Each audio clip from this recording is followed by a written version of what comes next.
Good morning from Guam.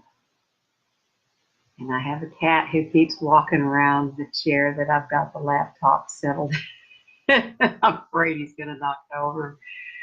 But these are the challenges of going live in my house.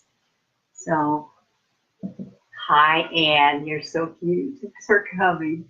So, Gandalf, can you please stop moving things? Anyway,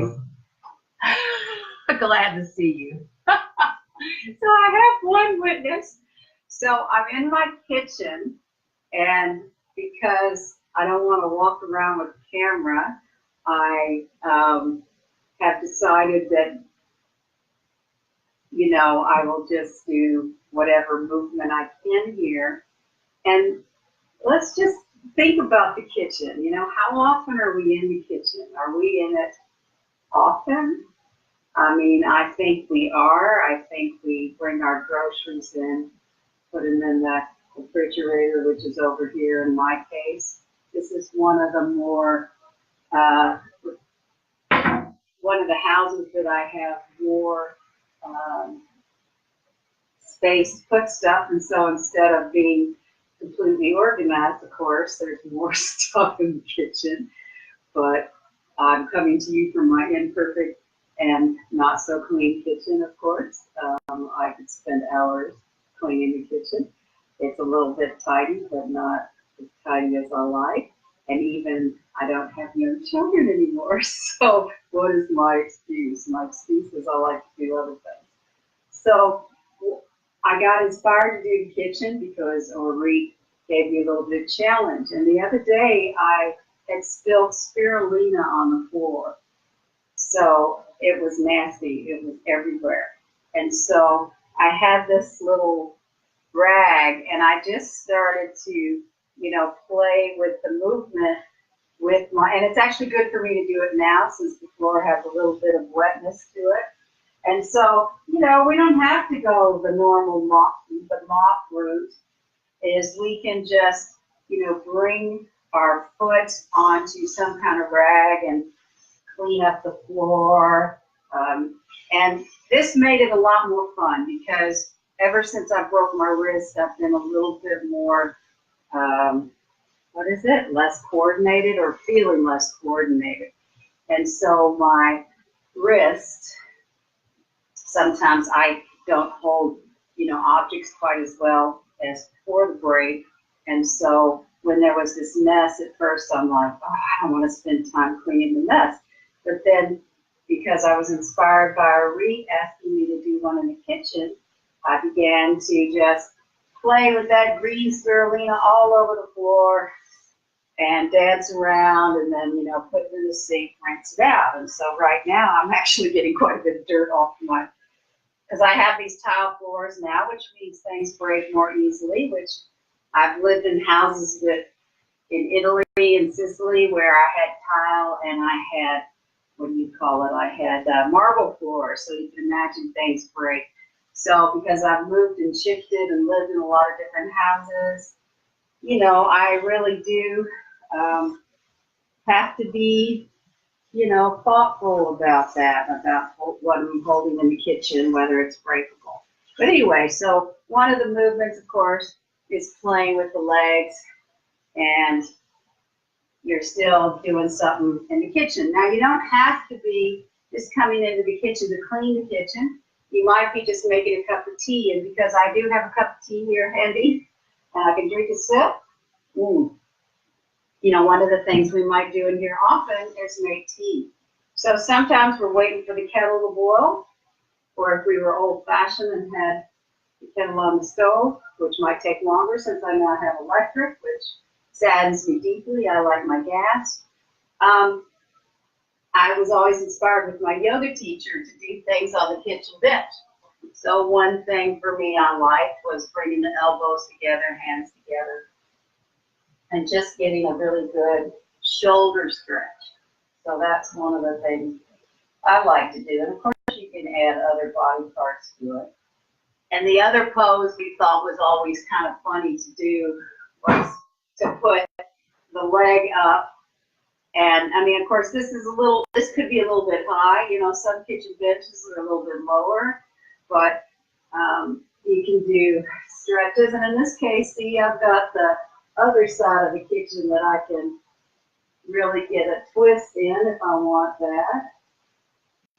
And then another one that we like to do was just that outer hip stretch, flexing the foot and coming forward. We actually had a kitchen in a hall we used to do yoga in, and we used to use the kitchen bench or the table to do such poses. So, you know, you can be creative with how you might do a stretch here and there. I mean, and of course, you know, you might not be in your kitchen now, you might be in some other place in your house, and just think of what's in the room and what's available for movement. Now, one of the beauties of a kitchen that you can play with is levels. So for instance, you know, down here I've got a drawer, so how do I move down to a lower squat? How do I open this to get cat food out? And yes, here comes one of the cats. They want these stars, don't you, Gandalf? So, you know, we use levels, and, you know, we can play with how we move in and out of levels in the kitchen, because we're often going down low to get things. We can hold on to, you know, the bench in the kitchen, or, you know, we can really, you know, do a more active squat if that's what we want to do. You know, there's so many ways to get down on a knee. But the other part of levels is the higher levels. And for me, being 5'4", if I'm opening and trying to reach something at the top, I might actually have to stand on my two toes. So just playing with how you open your kitchen cabinet to reach for whatever object it is you need, or you need to be safe and bring a little bench in. So some of us need little stools, so stools might be helpful. So, I mean, we're in the kitchen a lot, so, you know, we might be coming from the sink to the stove, back to the refrigerator, and we can, you know, play with the movements that we do in the kitchen.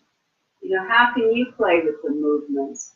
Having spent a lot of time in contact improvisation, I have this tendency to like to just explore a contact point on a wall or anything, but in the kitchen I can just play across the bench and get some warm up through the shoulders or warm up in the hips.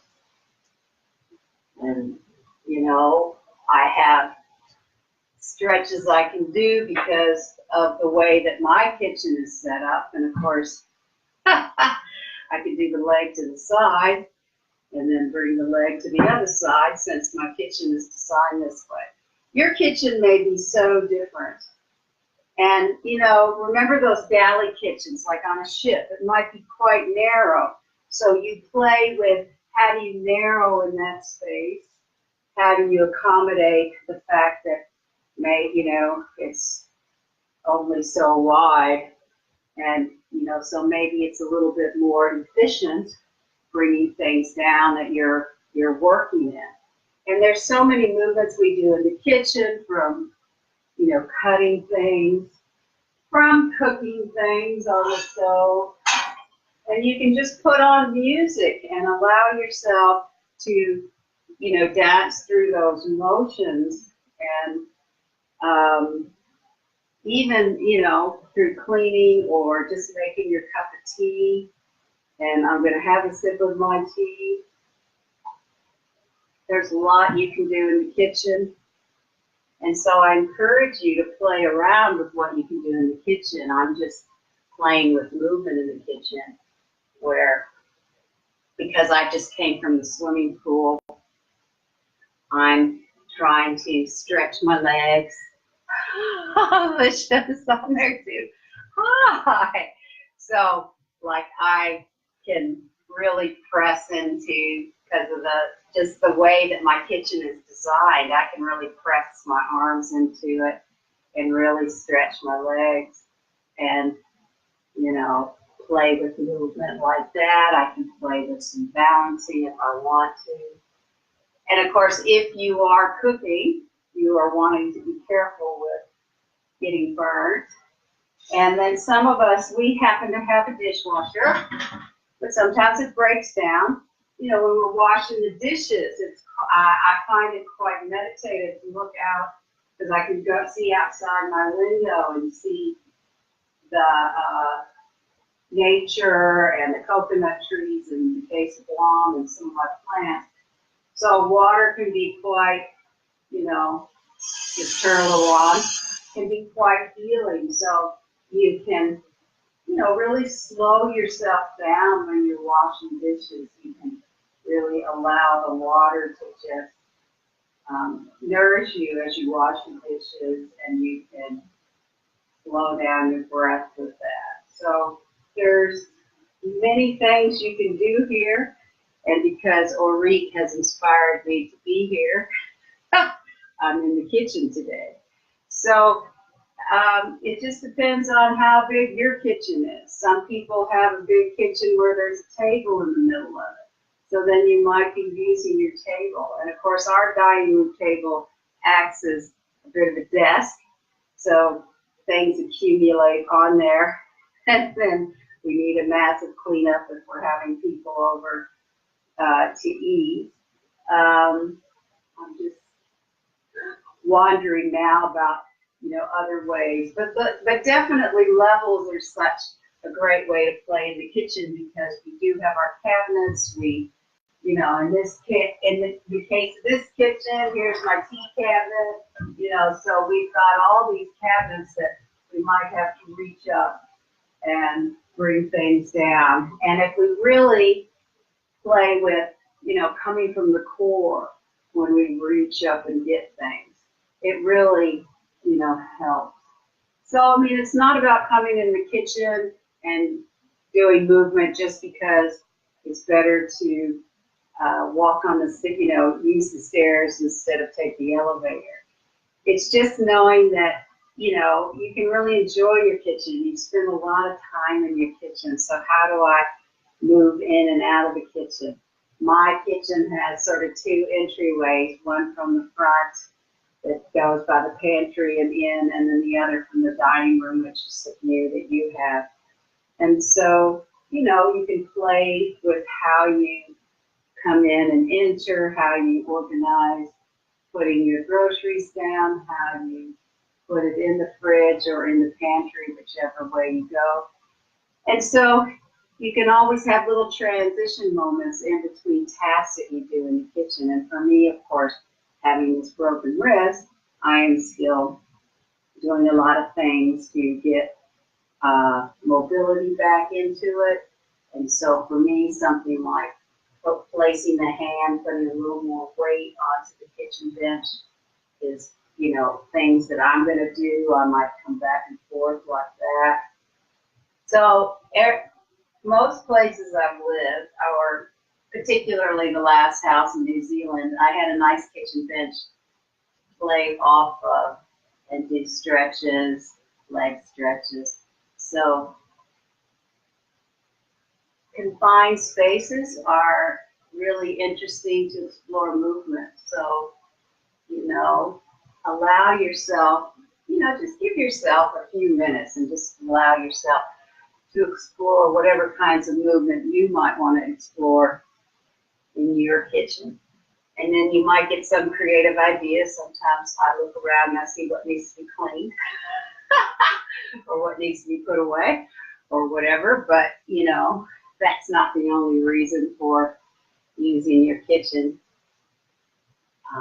And since we spend a lot of time here, why not make it fun? Why not dance through our kitchen? Why not, you know, when we mop, why not actually get that mop out, you know?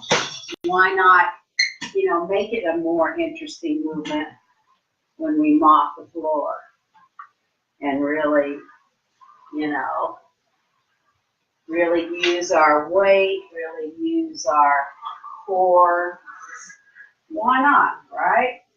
So it's not all just about efficiency either. It's all about creativity and having fun. So that feels like a good time for exploration, and I thank you for joining me, or those who are going to watch me later. I appreciate it. So thanks for joining me in my kitchen in Guam. And probably next week I'm going to be traveling, so I may not do a live, but you never know. I might use my phone and be moving somewhere else in the world. I'll be in the States for the next 10, 12 days. So we'll see when I can come live again. So thank you for your time and support, and blessings to you.